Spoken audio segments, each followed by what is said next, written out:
Welcome back, everyone, to more Betrayal at Krondor.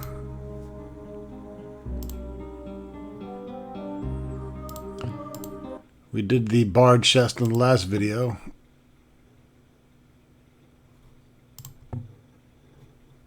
And looky here.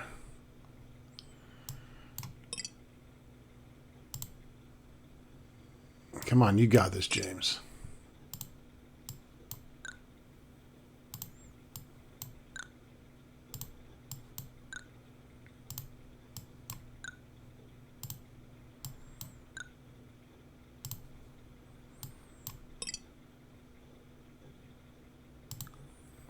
Wow.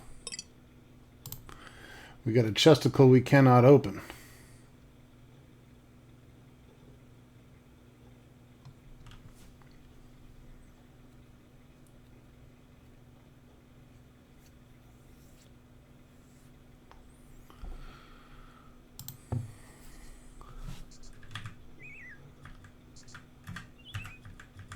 And a third chest.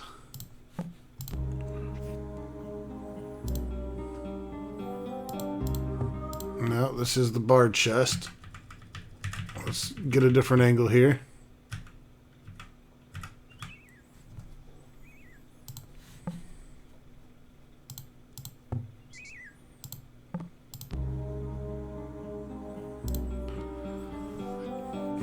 Claws like a cat, crooked as a snake's hiss.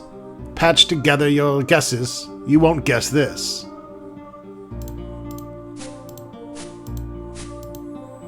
Claws like a cat, crooked as a snake's hiss.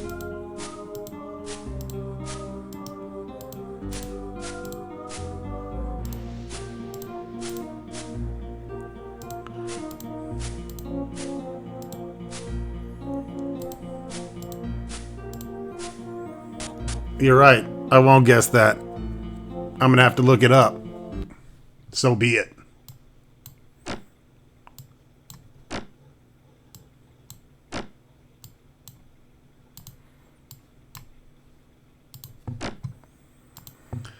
Now this lock chest, unfortunately I do not have the key for it, but you can try picking it, dude.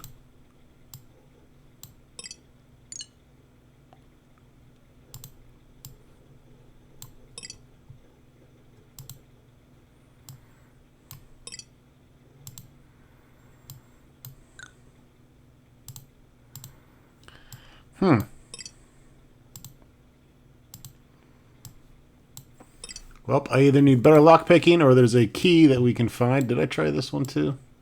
This is for the palace. Don't think it's going to work in that chest.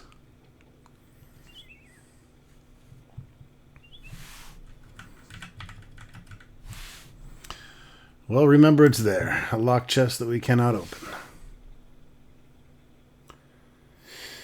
I can see what's in everything anyways with my handy dandy little map guide.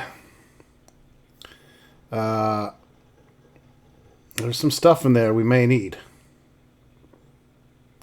No, maybe not. Not like quest items, but still, we want to open all the chesticles.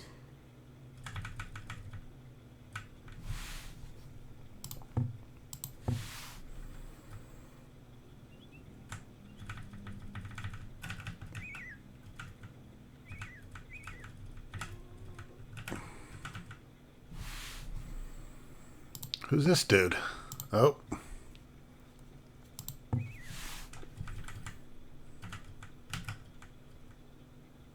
Demand lunch for them. Obviously their surprise advance had failed. Waving a sword over his head like a raving lunatic, man shouted, "Defend yourselves! Defend yourselves or die!" Holy shit, this guy's coming for blood. I did not heal up either.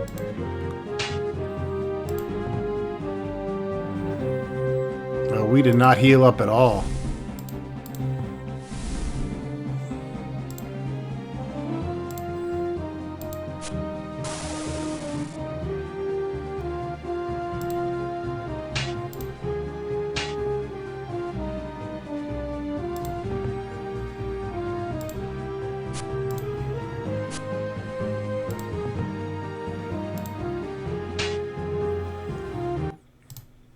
That guy went down like a sack of potatoes.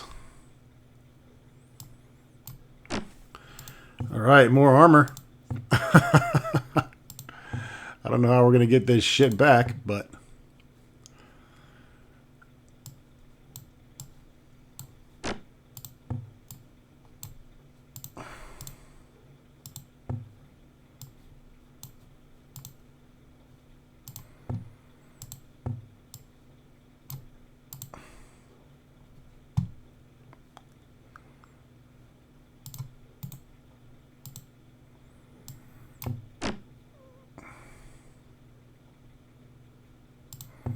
Is that 4 spaces? No, we need 1 more. Alright, let's make room, bitches.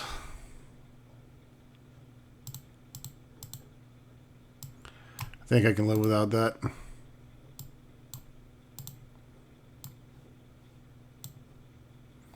Oh, fuck me!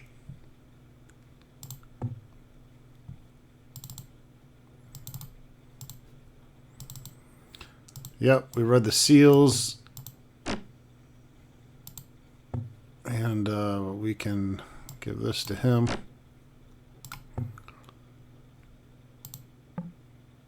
I need to go drop off this armor, methinks.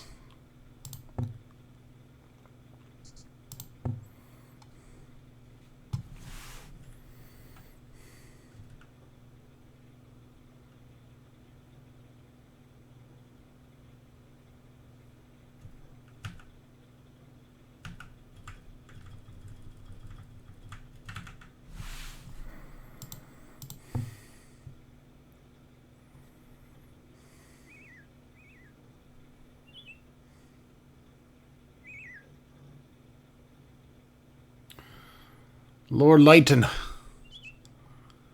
we're coming back for you. I hope we do not have to have 6 pieces of armor at once. If so, that is going to be very annoying. And I think I'm just going to take a chance and drop the rucksack down at his feet.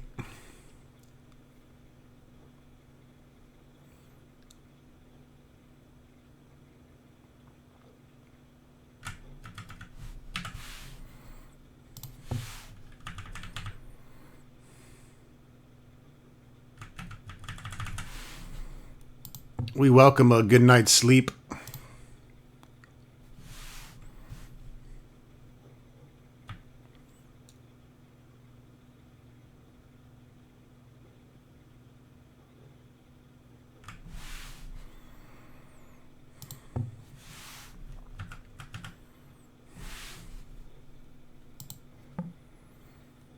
You haven't brought the armor I requested, have you? I need 6 suits of standard armor or I'm ruined. Please, don't return without them.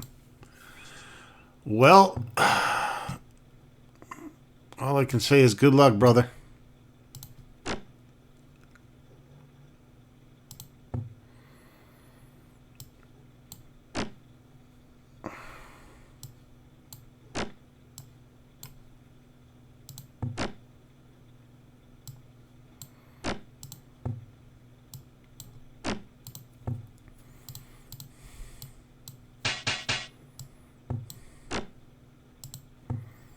Hope no one steals them.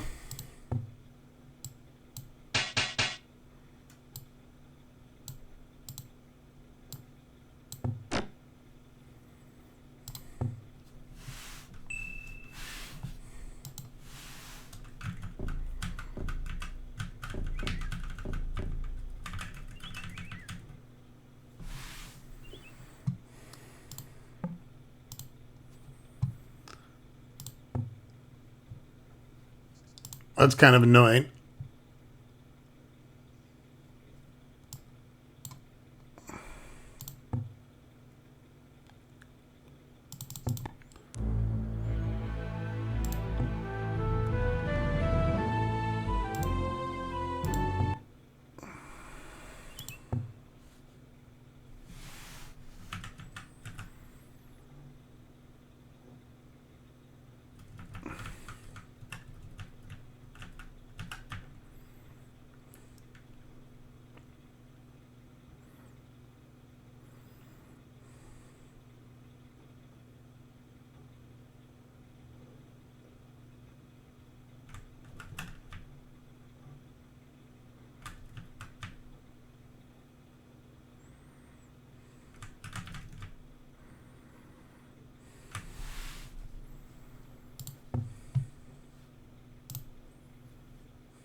Alright, back to where we were. I think we're going to head south to Silden first.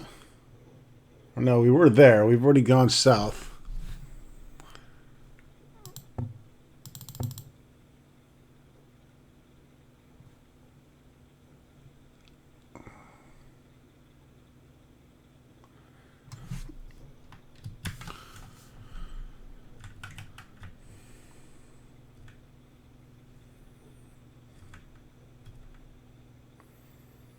Going to be more to do here in chapter 3, I believe, or chapter, yeah.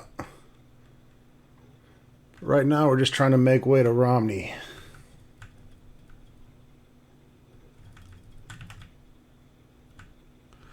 Ice ran down the length of Owen's spine. That means it's spirit time.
This guy is hard to hit.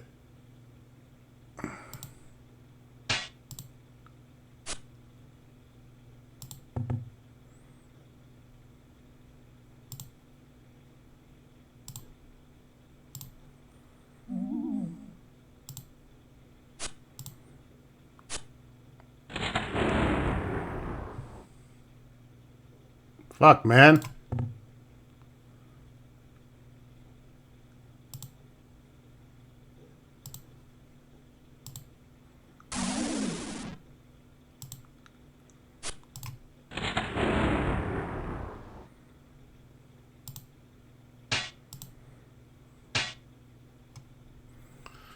Sink into your grave.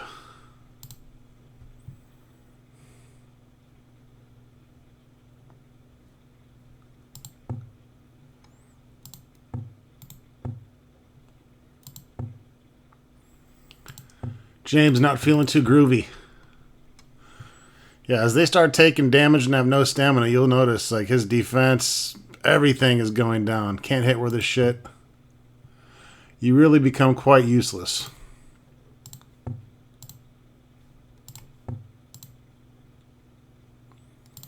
I do not want to just start burning through my potions either. We want to keep 10 on hand for everybody at least, at all times.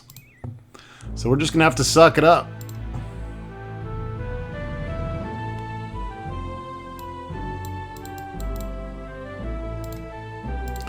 We are very close to chapter 3, my friends.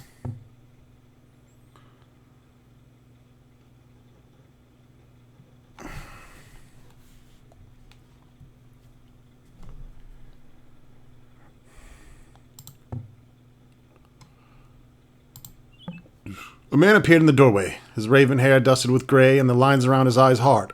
He looked on them with gravity, the weight of his stare deep and penetrating. "This is the house of Madame Hafra," he rasped. "Futures, speaking with the dead, rumors.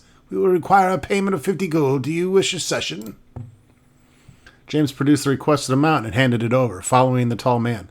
Just before pushing aside a curtain, he halted and whispered to them, "Do not question some of the things my wife may say or do. We have recently lost a daughter, and it has shaken Hafra's belief in some of her abilities. Please, if she asks for acceptance, no matter what she may have said, please treat her kindly." Without another word, he shoved aside the curtain and allowed them into the rear room where Madame Hafra waited. Seated at the table, she wore a woven brocade vest over a lightly dyed peasant's blouse, and her hands and neck were ornamented with bright wooden beads. "Please have a seat," she muttered, waving a brightly nailed hand at the rude chairs set across from her. As she spoke, her eyelids fluttered as if she were speaking through an alcoholic haze. "I may provide 3 services for you. We may speak of local rumors. I may tell thee of the future, or I may speak to the dead. Which would you have of me?" Speak to the dead, I guess? Closing her eyes, the old woman shook as if a tree bowing beneath the winds of a howling gale, her lips drawn taut and her face drained of color. After several moments of effort, she shook her head. "I cannot help you. Lim's Kragma holds those you wish too tightly." Believing the session was over, Bella stepped forward to escort them out, but Hafra motioned for him to keep his place. "I do not believe they were finished," she said, treating them with a faint smile. "For the price you have paid, they may continue to ask questions, so strangers, as I have told you before." Rumors." "Rumors," she repeated quietly, leaning forward in her seat. She met James's gaze and held it, allowing her voice to harden. "Rumors? I will tell thee of the only rumor about which I know. Many have come and spoken to me of Rasalki, that roam the lands near the river Pilot's Folly at night, but these are lies." Jolted with the ferocity of which the woman had bitten off the last words, James shrugged his shoulders. "I had not heard anything of them." "Do not seek Rusalki," she continued, her voice still frantic. "They are of no harm to anyone." Although he had remained quiet as Hafra had begun to rant, Bella moved forward and touched her on the shoulder, seeming relieving the wildness that was overcoming her. These gentlemen are our friends," he said quietly. "You will not be injured." Taking his hand, she nodded once, then looked back to James. "You will forgive me. This has touched our lives, but I can explain no further." "Tell us of the future, then." "Very well," Hafra said with a weak smile, her posture relaxing visibly as she leaned back into the overstuffed cushions of her sitting chair. "We shall tell your future." Staring deep into James's eyes, she hesitated a moment, then shook her head. "I can tell you nothing you do not already know," she said. Then she locked gazes with Gorath. "But you, however, I see betrayal in your future.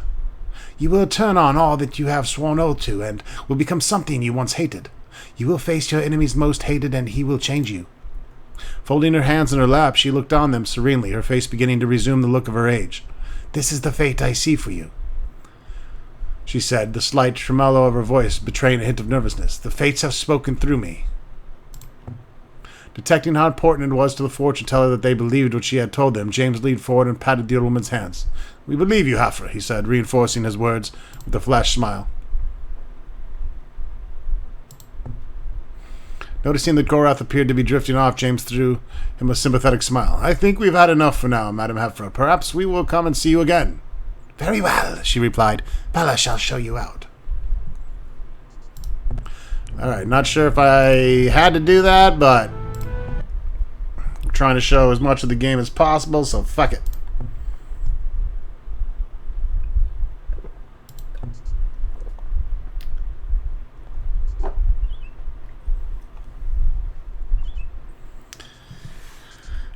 Should run back to the healer and heal for 25 gold.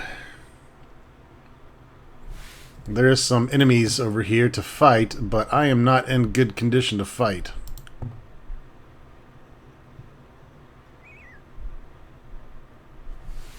think we'll leave them for now.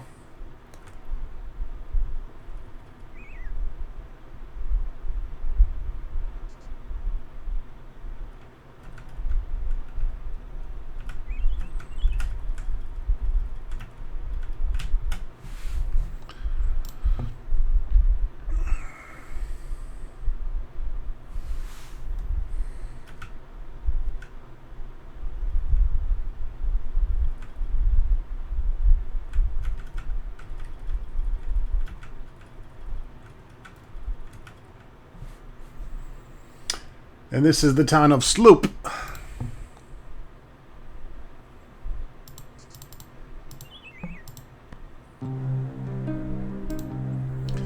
It's the jewelers. Ooh, there's some emeralds.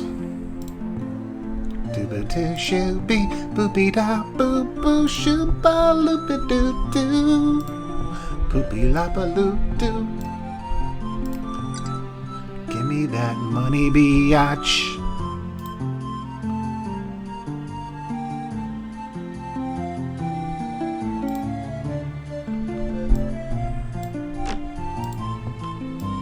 Poison that shit. A look of absolute concentration was etched on Gorath's face as he prepared his blade with the silverthorn. Pinching off a single berry, he crushed it against the blade, causing a blood-like fluid to trickle down the length of the sword's fuller. He would have to take great care not to scratch himself on it when he resheathed the weapon, or the venom would have him dead within minutes. Oh, got that poison blade, son!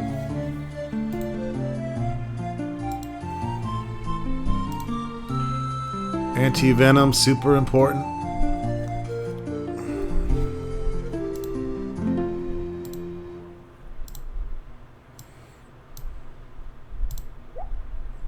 Ah, replace my poison. Ah, oh no, I didn't know that happened. Fuck me.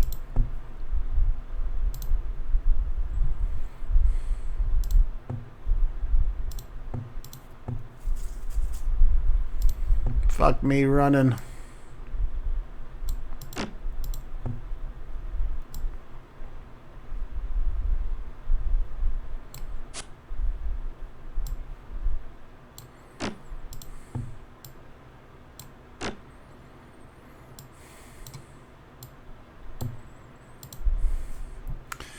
Yeah, we know. We gotta sell that blessed blade to somebody, though.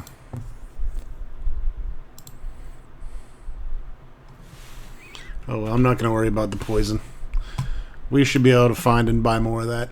Standing in front of the wooden door, James paused to marvel at the construction of the house. Unlike many such houses, this one apparently had been built quite soundly, and out of good materials. He knocked on the solidly built door. A moment later, a large man appeared in the doorway, his sandy-colored hair dancing around on his head thanks to the gentle breeze. "You fellows come about a house? No one builds them better," he said proudly. James took a step back. "We were just admiring the fine job you did. Very nice work. Unfortunately, we're just passing through." They talked to the man for a few more minutes, discovered there was a temple on the other side of town, and left.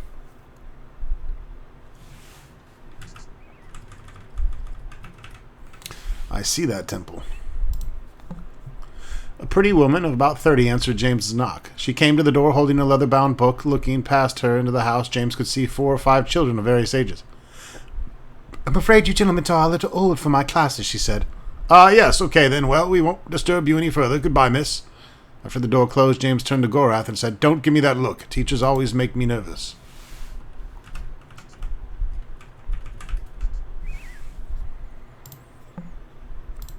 "This place is empty. Let's take the 127 gold chilling in the middle of the room." You know, I guess nobody wanted it.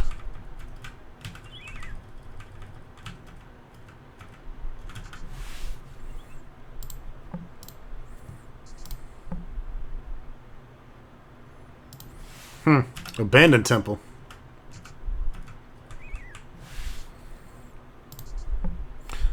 The house was obviously deserted. Still, James had the thought it'd be a good idea to knock. No sooner had his knuckles touched the wood, the door swung open freely. He blinked several times as his eyes adjusted to the murky darkness. "Doesn't seem to be anything here." Suddenly, a scrawny ball of fur exploded out of the house, raking Gorath painfully across the face. "Damnation!" James cried. "Cat must have been trapped in there for days." He caught his breath and went over to check on Gorath's injury.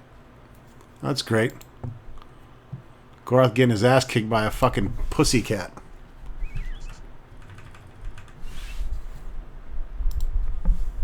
The front door of this small house held a cruelly made sign which said, "Unusual items for sale." James knocked and waited for someone to answer. A tall, shadowy man appeared and ushered them into the house. "You come to buy something, yes?" he asked through crooked yellow teeth. "I guess that depends on what you're selling, friend," Gorath replied. They followed the man to a large wooden table. It was covered with about a dozen items, mostly junk, but one caught James's eye. "Tell me about this piece. Where'd you get it?" he asked, picking up a broken medallion that looked as though it had been stepped on more than once. The man eyed them nervously. "I found it around here somewhere. Would you like to buy it?" He made a half-hearted sales pitch. It seemed almost relieved when the offer was rejected, and he was told they had to leave. Turning to Gorath, James said, "Did you notice the Nighthawk emblem on that medallion? I would say there are definitely or were Nighthawks in this area."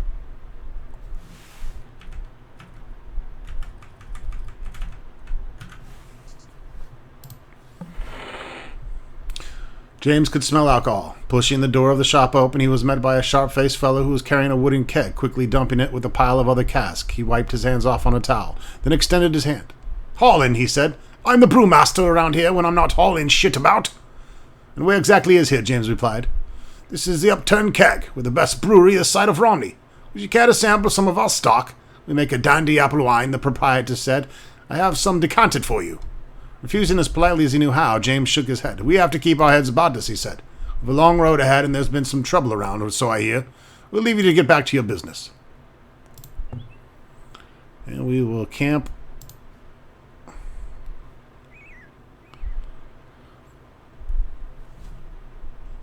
We definitely would like to find a tavern, because I am going to need to re-up on some rations here soon.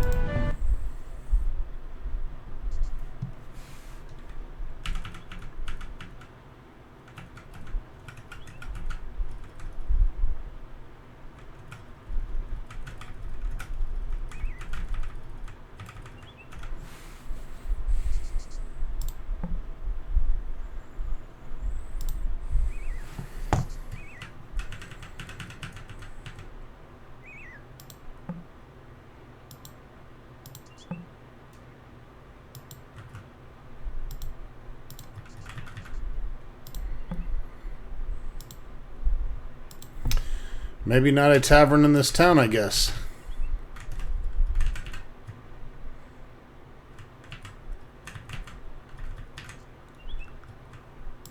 Yeah, we checked all those buildings.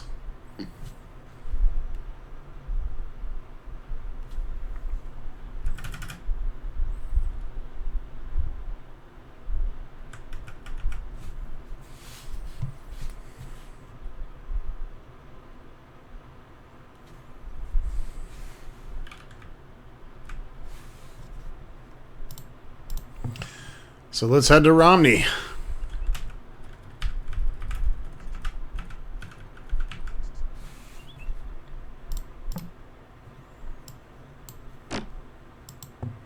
You can keep that broke-ass sword.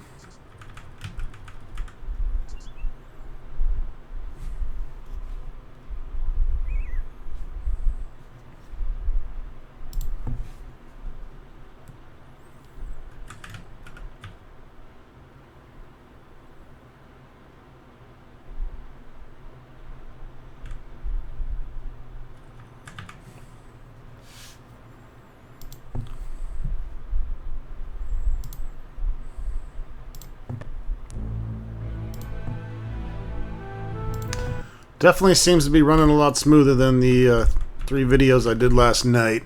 Made a couple changes on the Bandicam. There's something very strange about this house. James couldn't put his finger on it, but the house had a dreamlike feel. Or was it a nightmare? He barely remembered knocking on the door, but was sure no one had answered.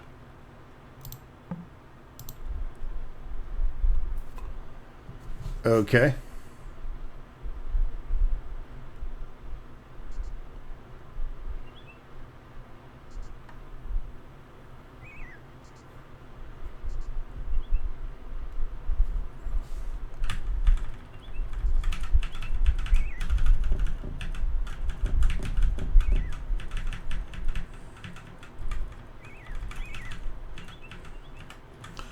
You got a chesticle behind your house, sir.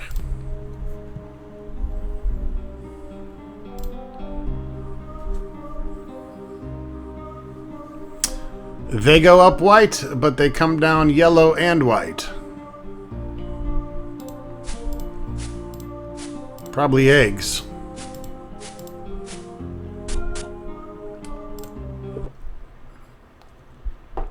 Oh yeah. A blessed rapier. Somebody's taking that fucking sword.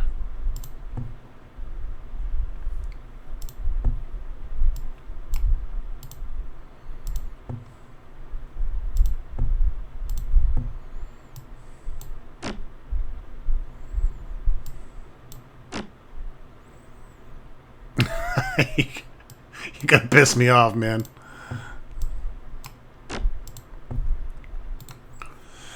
So this is also a better sword than the broadsword that we have, and it's already blessed. This is considered a tier 6, Within the kingdom, the rapier was considered the weapon of experts and fools. Smaller bladed than classical broadswords, it demanded a great deal of skill and concentration to use. Its primary strategy depending on its sharpened point rather than its hacking edge. So this is probably much better at piercing than swinging. Yep. But it's got a blessed type 3 on it, which is nice. Racial mod is for an elf.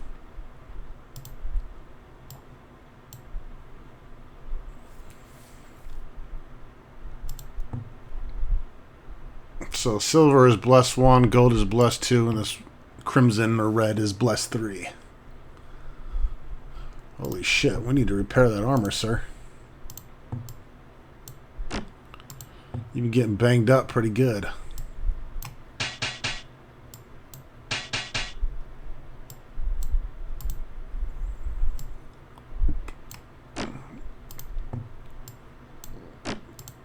Got to keep that armor fresh.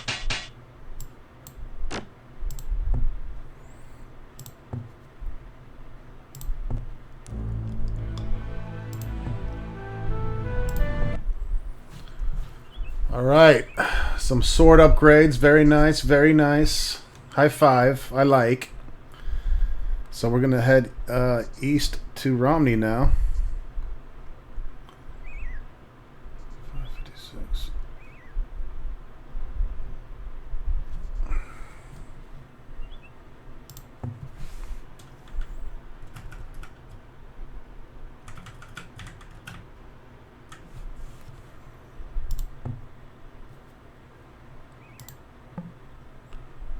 James pushed open the door. As he passed through, he noted the lack of a door latch. A sign on the inn was likely charted by the local lord to ensure the safety of travelers. Hopefully it would also mean the inn's furnishings would be suitable. Let's go ahead and make a little bit of money. 42 sovereigns. The table was clean for them. Sitting down on the splintered bench across from the man, James shared a bit of the mercenary's bread as he listened to the story about a failed love affair with a married woman. As the story progressed from a sentimental recounting to a drunken blubber, it became evident the man had no intention of finishing the tale anytime soon. And then we get out of it. The man accepted their company. Owen chatted idly with the rough-looking fellow as Gorath looked on, making certain that in his ebullient mood, the magician didn't slip and give away the true purpose. "So where are you headed?" the man asked, describing a large arc with his ale cup. "Any place interesting?" This is more repeat dialogue.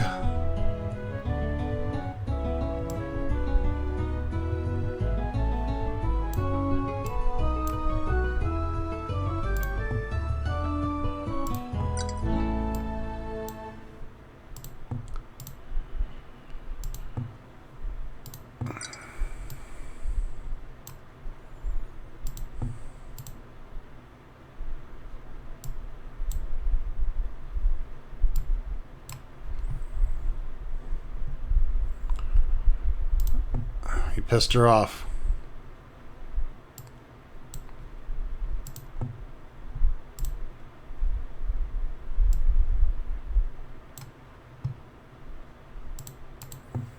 Better just pay for him.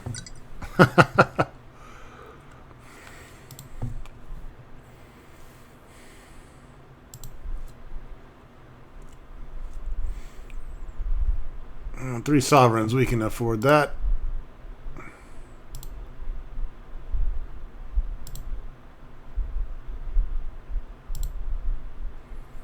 Skinning cats. A deep blue blush spread across the innkeeper's face. "I had company. It's been a while," he said sheepishly. "You can't hold that against a fellow, now can you?" So the innkeeper was getting fucking bizanged.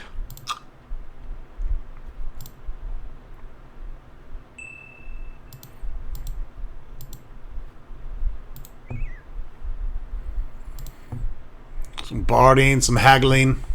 Some barding and haggling. Casting defense. I don't remember putting scouting on. I probably did on an accident.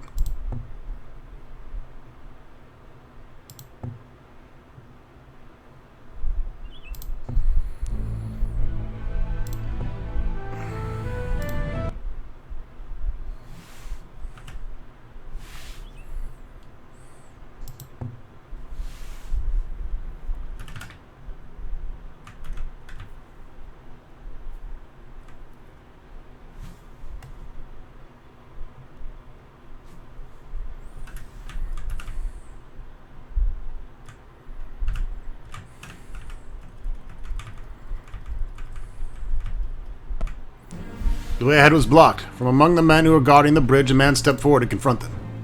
The city of Romney is sealed at the moment to all but the citizens of those who are members of the Glazers Guild. Do you have one of our seals? Yes. Why is a guild in charge of a city? The constabulary are all killed in the uprising by the River Pullers Guild, and no one else in any authority was left alive to administrate. When I was approached to take command, I decided that I would use my men in the guild to help maintain order until such a time the Duke was able to arrive from his estates. Makes some sort of sense. Where can we find the king's men from Bastira? They'll be holding up in the Black Sheep Tavern for a celebration of some kind. I believe I heard them say that they found something they were looking for. Not sure what that's all about. I think that may mean good news for us as well. Good night, Reeve. We're on into Romney. All right, here we are. We've arrived. We have the seal. We get in. The path turned. Following the river-like course of a small dusty road, James saw that it flowed around several small hills, descending eventually toward a large town. Romney, he said. Do you think we should go in for supplies? Why, of course. Known as the City of Guilds, Romney's cobblestone streets were knotted, a labyrinth of closes and winds, often leading nowhere or into blind alleys populated by disreputable-looking drinking establishments. Only the dark main street, called the Murky Mile, seemed at all inviting to the visitors to such a strange town. Oh, shit! A Keshian tapir. Let's check out that bad boy. That's actually one level under the rapier. However, we definitely want this new armor. That's the new good shit. That's a step above the elven armor that we're using. We have a little bit more money now. Grey Tower Blade is even better. So we might splurge for that. Matter of fact,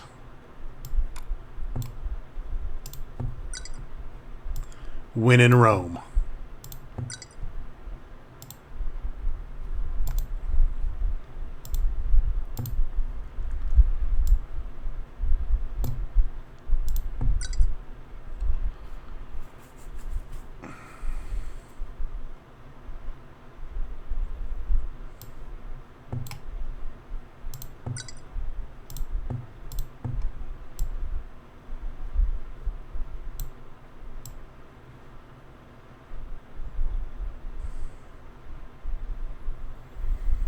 Holy fucking frozen Christ, dude. What the fuck?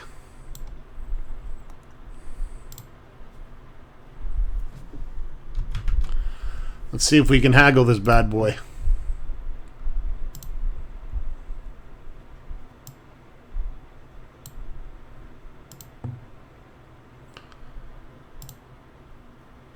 I'll take $697. Fuck it.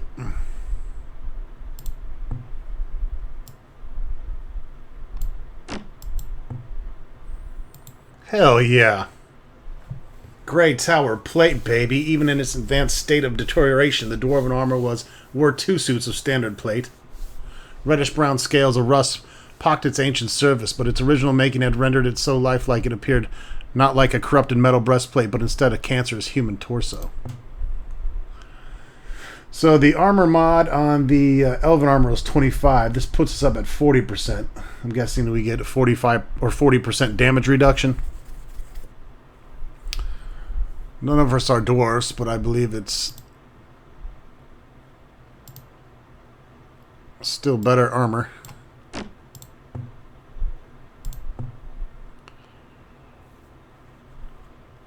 I'm going to go ahead and splurge and get 2 sets. That's going to pretty much eat our money up, but that'll give our fighters some decent armor and weapons to go on. You're going to have to deal with Elvin for now, Mr. Owen, our magician. I'm assuming he can wear the plate too. I don't think it really matters in this. Yep. Anyone can wear anything. Not sure if it affects his armor, but I'm going to guess no because I don't see any kind of casting reduction or anything like that.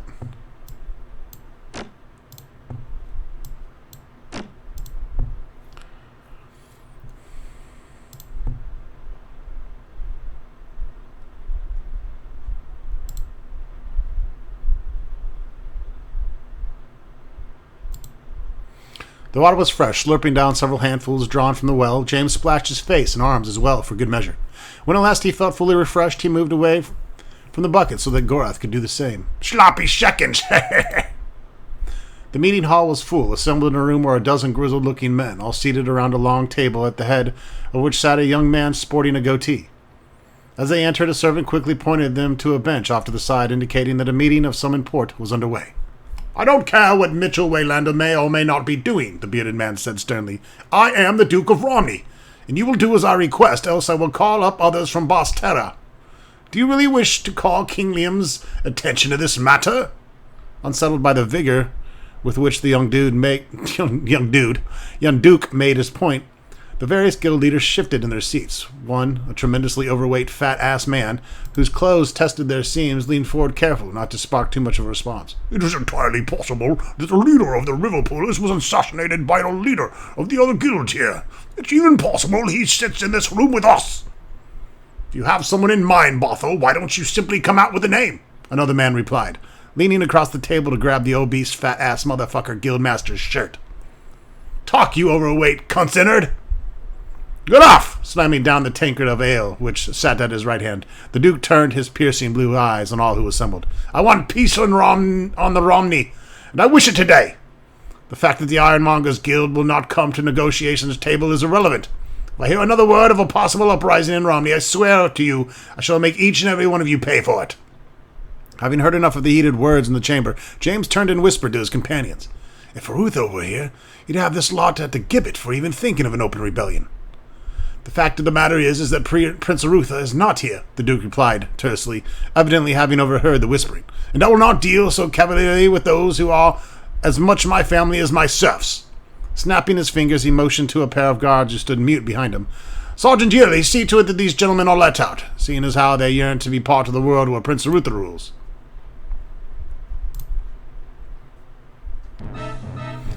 Even as they threw the door open, James bit back the impulse to vomit.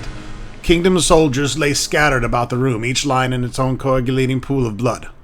Nowhere did there appear to be anyone untouched by murderous hands. Whoa, all these bitches are dead. Look, there's a head hanging from the wall over there. It's like stuck on a wood antler pike. This dude's got arrows coming out of his chest. This poor bitch on the table's got a fucking lug-size axe through his abdominal. This dude to the left side got a huge broadsword coming right through his torso. This is gruesome. Welcome to Chapter 3. The Spyglass and the Spider. The coppery smell of burning flesh filled the air. Embers leapt from the funeral pyre into the growing dusk, joining the weakening points of the light that would later become a blaze of crystalline stars. Around the flames, villagers gathered in dark cloths, their faces overwritten with blank, unreadable expressions. Like moths to a candle, they drifted near and mourned and thought and sniffed. They had come to watch the flames feed. Gorath's fathomless green eyes dissipated in the firelight as he turned and gazed at Owen, who flinched uncomfortably at his side. There can be no uneasier sleep than a warrior murdered in his cups, Gorath said, his voice only slightly louder than the spitting hiss of the scorched bone. They nipped at the heels of the Nighthawks, be certain of that. So you think we're getting close? Owen asked. Gorath began to speak, but his words congealed on his lips as his eyes locked with the burning gaze of Signia James. I've had it with your mysterious half-answers, Muradil. Now, for the sake of your continued good health, I want to hear some explanations fast why you were here in Romney 6 months before you made your appearance at the Inklindale Pass. The only explanation, Signia, is that you are mistaken. I have never been south of the Inklindale. While we carried the dead from the Black Sheep Tavern, the tavern boy informed me that a man answering to your description called on 3 unwholesomes dressed in black, all of whom wore the trademark silver ring of the Nighthawks. He heard them referred to the Mordhill as Gorath. It seems that this Mordhill paid a sizable sum of money to those Nighthawks before departing, enough perhaps to arrange the death of a company of king's soldiers. He may have well paid a king's death, but I know nothing of it. I realize it may impress little upon you, but Gorath is a passing common name in the Northlands, and oft as not your kingdom fellowfolk have mistaken me for an elf. The barkeep was likely deceived by enemies of mine. If I had cause to mislead you or your prince, I would have found a far less convoluted means of confusing the royal sanity. Look elsewhere for your enemies, James. While we may not be friends, I mean you no harm. I shall look where I wish until you are no longer my responsibility. We may not be able to strike at the Nighthawk stronghold, but if we can locate it, we may still be able to get inside and find the information Prince Arutha needs. The Nighthawks will shun Romney for a time. However bold they may be in their murderous nights, they flee when daylight breaks. No one walks without leaving footprints, and these men are no different. However skilled they may be at assassination, they have never been any good at covering their tracks. Let me see those things you found in the tavern. They are here. Good. Those are our footprints. All of these items we found on the dead company, both those items seem conspicuously out of place and may be related in some way to our elusive murderers. We begin our hunt for the Nighthawks with a spider and a spyglass. Chapter 3.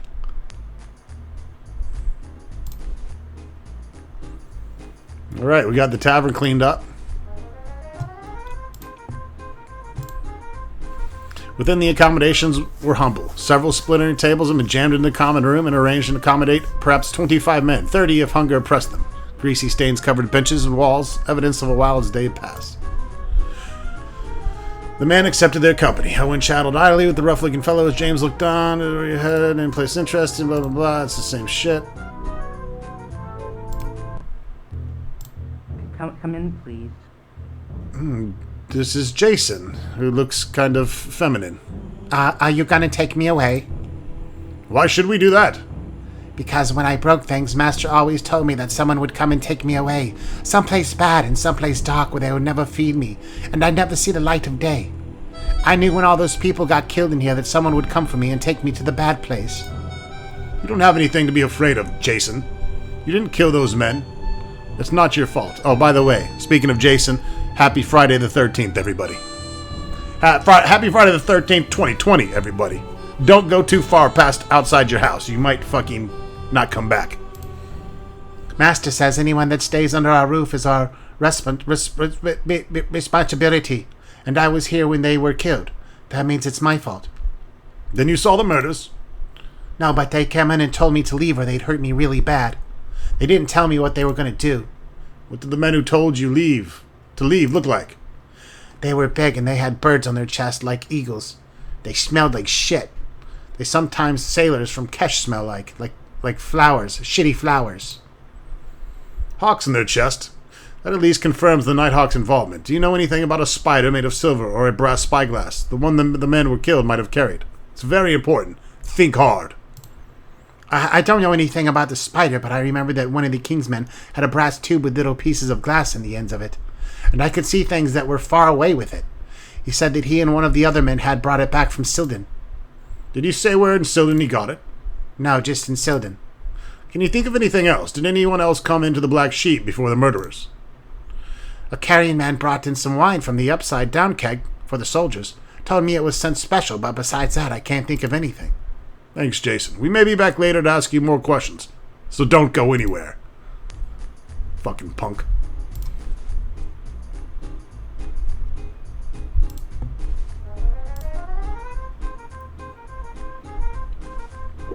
Alrighty, folks. Welcome to chapter fucking 3. We are moving through this game. Alright, well, it sounds like we're going to have to do some investigating. Stop back in here and talk to the Duke first. They were shown into the room. Seated cross-legged in a large wooden chair, Duke Romney was staring at a large lumpy form which was heaped on top of a meeting table, his youngest features obviously clouded by some issue of great concern.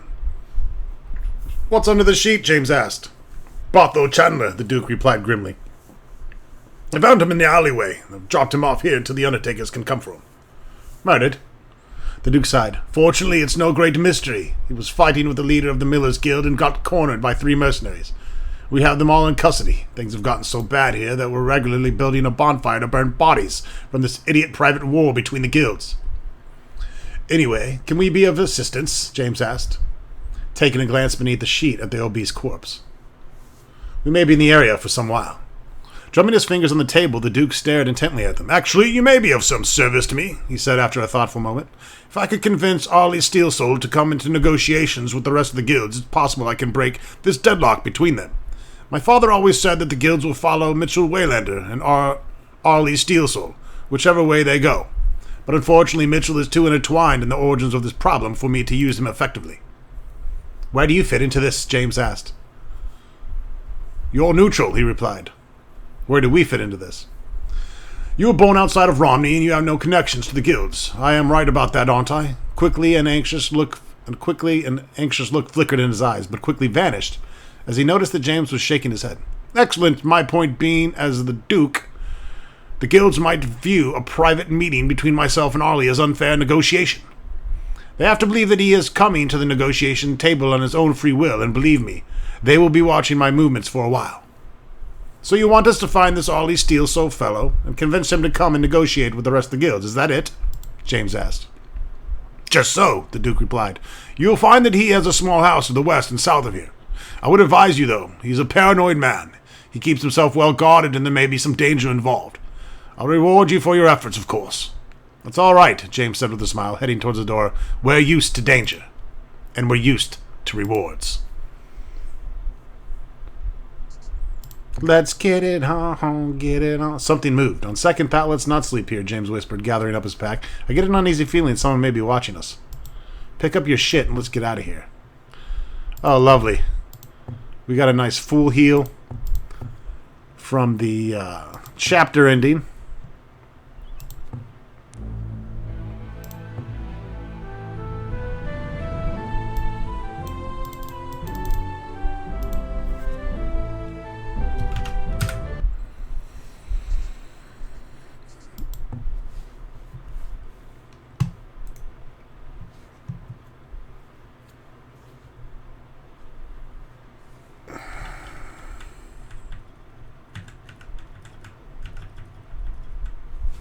Owen was whistling, suddenly aware his traveling companion had grown irrepressibly cheerful over the last few miles. Gorath turned and favored the squire with an inquisitive stare.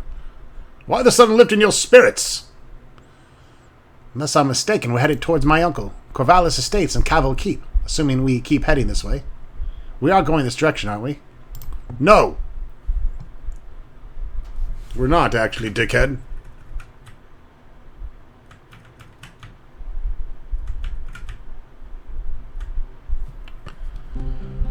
All right, we have some enemies creeping closer. Some Nighthawks at night.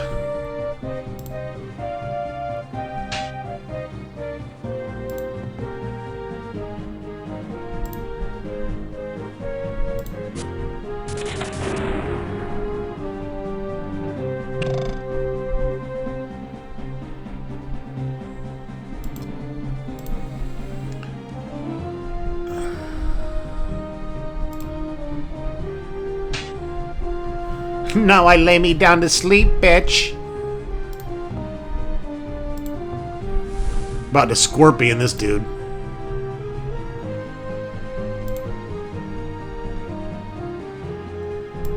Get over here! Ha ha ha! He took that frost damage.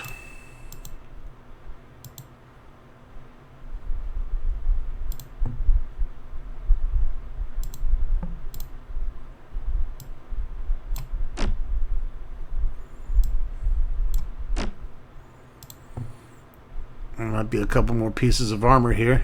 I'm going to go ahead and rush just so I can see what the fuck is going on.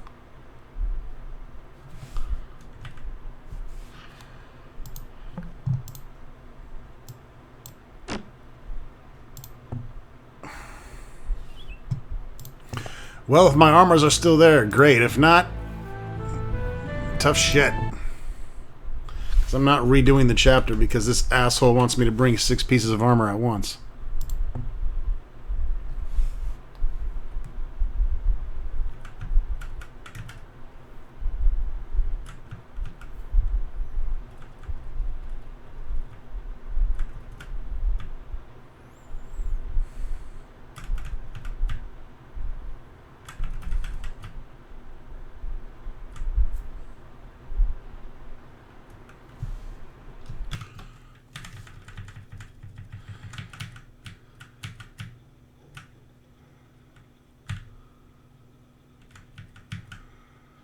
Alright, we need to head back to Slope,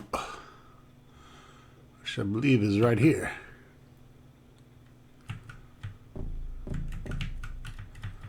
We can't run through a mountain.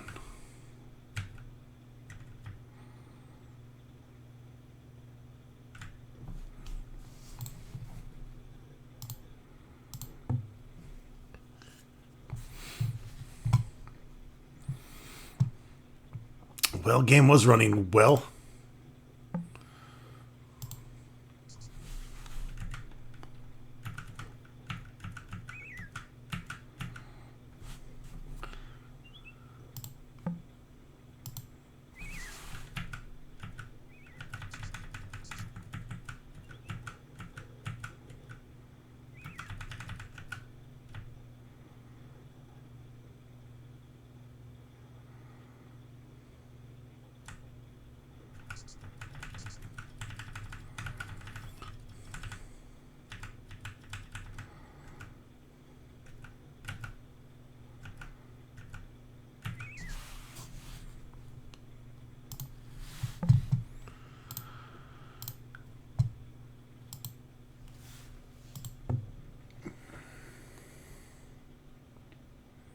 Come on, motherfucker.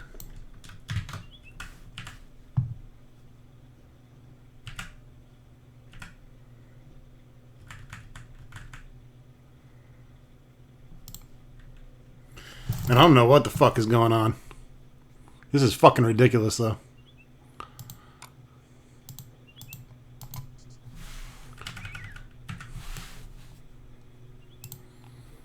This game has memory leaks, I'm pretty sure.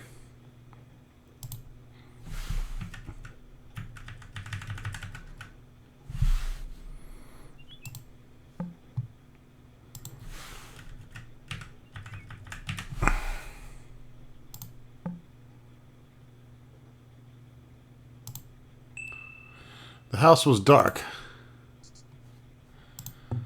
Why are we going to stink like a troll?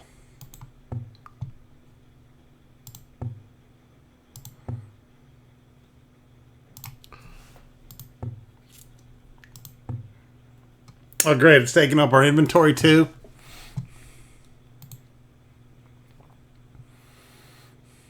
With the exception of its carnelian-tinged fangs, the miniature spider glinted a deadly silver hue. On its underbelly, a long, shallow groove bisected its length and passed between its fangs, a groove through which a sword blade or an arrow point could easily pass. A relatively simple device, the spyglass was a cylinder of brass fitted with a large glass lens on one end and another, smaller lens on the opposite end. While the spyglasses were used to spot distant objects, James suspected this one had been rendered useless by the cracks in the larger lens.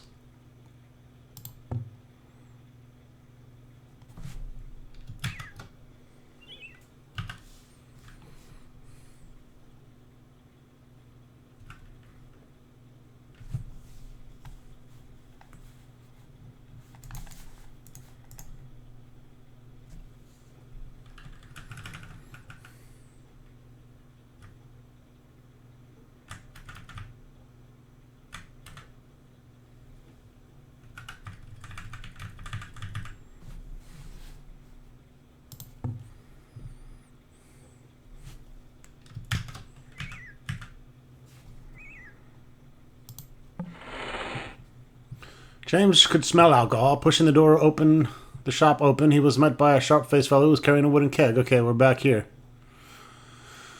Best brewery we make, Dan. I'm sure you do, but thank you. We have other business. Have you recently sent a special delivery to the Black Sheep Tavern in Romney? The man nodded. Yes, a man here in town named Mitchell Waylander came in and made the purchase order himself, paid with rubies. Recognizing the name of the leader of the Glazers Guild of Romney, James arched an eyebrow. Was there anything unusual about the order? I'll say, the man replied, moving into a small bin. He pulled out a handful of substance that looked like tobacco, letting it sit between his fingers back into the bin. He asked that I add this to the kegs. Called it tarweed, black tarweed, in fact. A poison, James asked. No, it's a cheat used by the less scrupulous tavern keepers. Handful of this dissolved in your ale, and whoever drinks it will think they're dying of thirst. Gets worse the more you drink.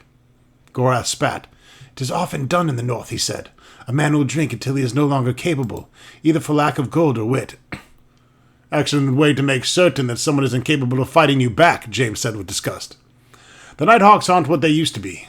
Alarmed, the brewmaster seemed to pale. Nighthawks? What have they to do with this? Omitting most of the smaller details, James told what they had already learned of the murder. Horrified, the man shook his head. I assure you, this has never once happened in association with the keg. If you'd like, I'll get you something to drink. I guarantee that it has not been laced with the black tarweed. No, we're good. And that's going to be it for this episode, folks. Stay tuned for more Betrayal at Krondor.